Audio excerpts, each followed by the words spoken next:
Vamos agora falar sobre os conflitos militares pelo mundo. Um navio com quase 200 toneladas de ajuda humanitária deixou Chipre na manhã de hoje em direção à faixa de Gaza. A embarcação é a primeira com destino ao território palestino desde o início da guerra entre Israel e o Hamas. Vamos acionar Luca Bassani, nosso correspondente na Europa. Aqui tem mais informações. Muito boa noite, Luca. Como é que está essa questão? A gente soube que vimos, todos nós, que Joe Biden e Antony Blinken deram um puxão de orelha no primeiro-ministro Benjamin Netanyahu, dizendo que é necessário ter um cessar-fogo e que Netanyahu está errando na sua contraofensiva.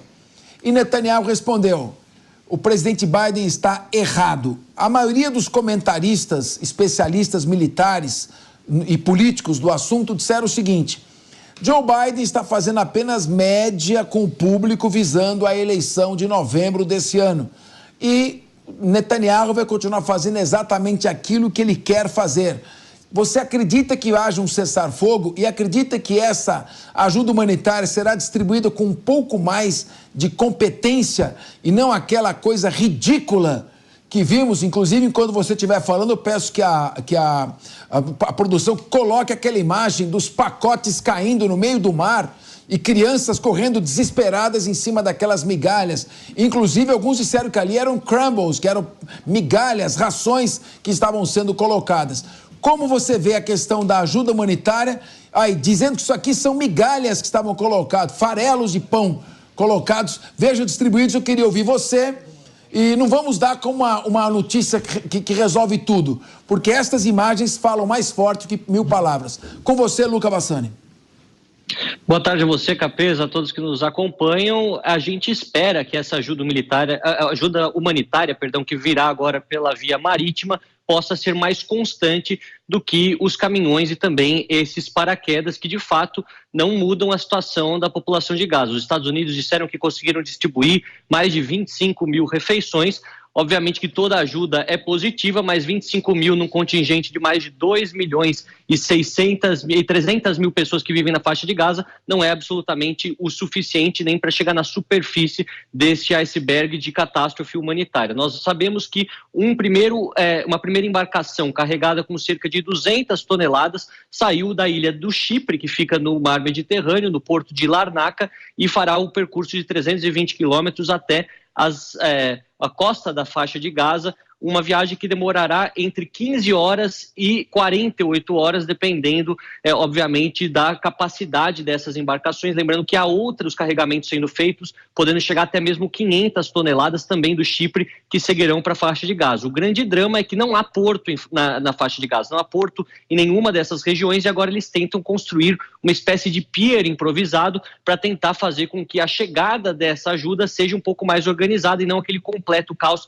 na praia, que também promoveu a morte de muitas e muitas pessoas de forma completamente desnecessária. Os Estados Unidos prometeram também a construção de um porto temporário na faixa de Gaza, mas até agora não há indícios de como isso vai se dar, em que ponto da faixa de Gaza, da costa de aproximadamente 40 quilômetros, isso seria estabelecido. Obviamente que a ONU faz esses repetidos avisos de que cerca de 25% da população de Gaza pode sofrer de fome já na próxima semana, caso não tenham acesso a esse contingente que está sendo mandado, que está sendo acumulado também na Península do Sinai, mas infelizmente não conseguem fazer seu caminho de forma constante ao enclave palestino. Luca, mudando agora de assunto, vamos falar um pouco dessa guerra interminável Rússia e Ucrânia. O presidente da Ucrânia, Volodymyr Zelensky, rebateu acusações de que a Rússia estaria ganhando território e avisou que o avanço russo teria sido contido. Além disso, o primeiro-ministro da Hungria, Viktor Orbán, disse que Donald Trump vai acabar com a guerra na Ucrânia caso seja eleito presidente dos Estados Unidos. Ô, Luca, eu queria ouvir você, o contexto dessa frase. Eu não sei se estou sendo muito crítico, mas eu tenho... O Douglas Macgregor diz que o Zelensky e os principais representantes da cúpula ucraniana já estão com milhões de dólares e vão se mudar para a Flórida assim que terminar a guerra. Eu não sei se o Douglas Macgregor está falando com base em fontes ou se ele está aí especulando.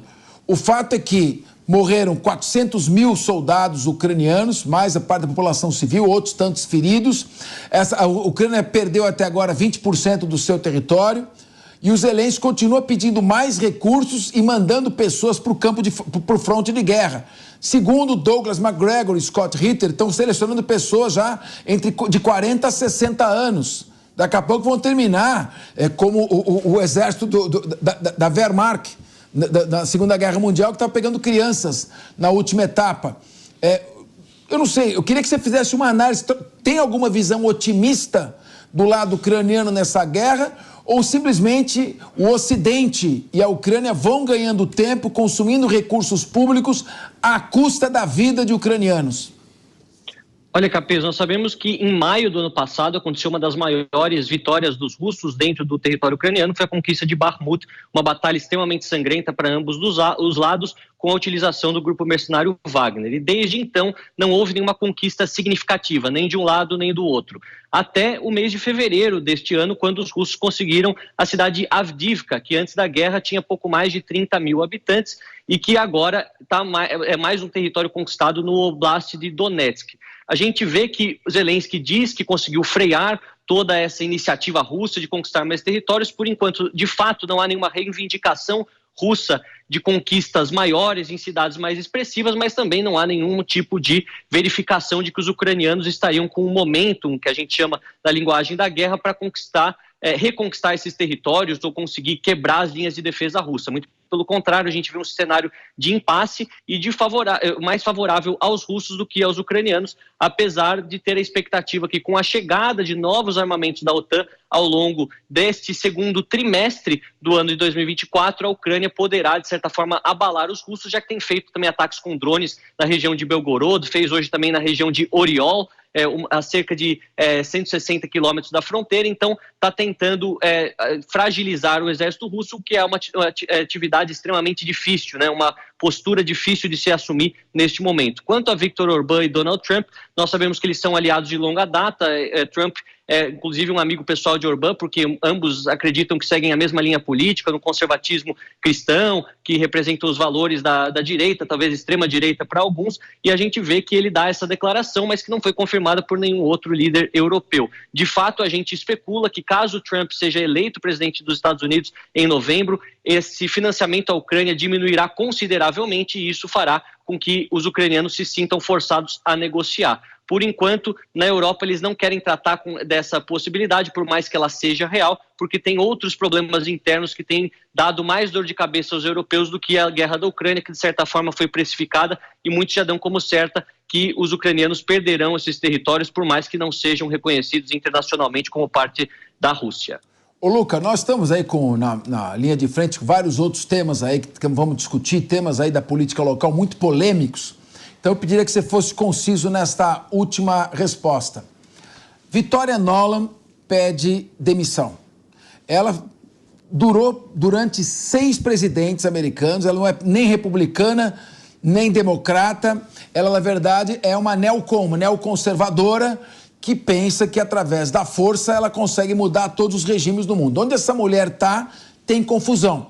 Ela inclusive foi flagrada durante a Revolução de Maidan, em que foi deposto o presidente Yanukovych, que era pró-Rússia, e ela estava lá articulando, dando margem à especulação de que a CIA esteve envolvida nesse golpe de Estado que levou ao poder o Vítor Poroshenko. O Gorochenko e depois o Zelensky. O Zelensky foi eleito com uma plataforma de paz, não com uma plataforma de guerra.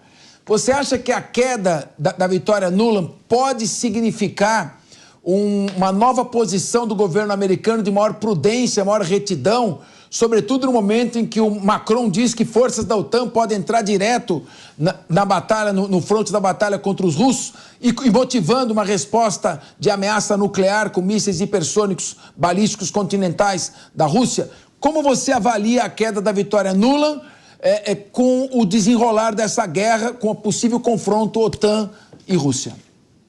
Exatamente por ela ter sido uma figura muito importante na presença americana em vários conflitos pelo mundo, várias invasões pelo mundo, nós sabemos que ainda é incerto o cenário eleitoral. Então, às vezes, essa saída possa não significar grande coisa, mas muitos acreditam que possa sim significar uma possível negociação, um acordo já sendo vislumbrado por países europeus um pouco mais que tendem um pouco mais a Rússia, perdão, e também o governo Donald Trump, caso seja eleito. Mas o que diz respeito à declaração de Macron, há uma novidade que acho que vale a pena a gente falar aqui. O presidente Zelensky deu uma entrevista ao jornal Le Monde, um dos maiores da França, no qual disse que de fato tinha freado as linhas russas. Essa informação pode ser contestada pelas análises mais empíricas sobre a guerra em si, mas disse também que não pretende utilizar nenhum tipo de soldado estrangeiro, que por enquanto os ucranianos estariam dando conta do recado e precisariam apenas de armamentos e tecnologia de ponta chegando em seu território. Apenas o tempo dirá e nós continuaremos sempre aqui fazendo essa cobertura diariamente, tentando atualizar a nossa audiência.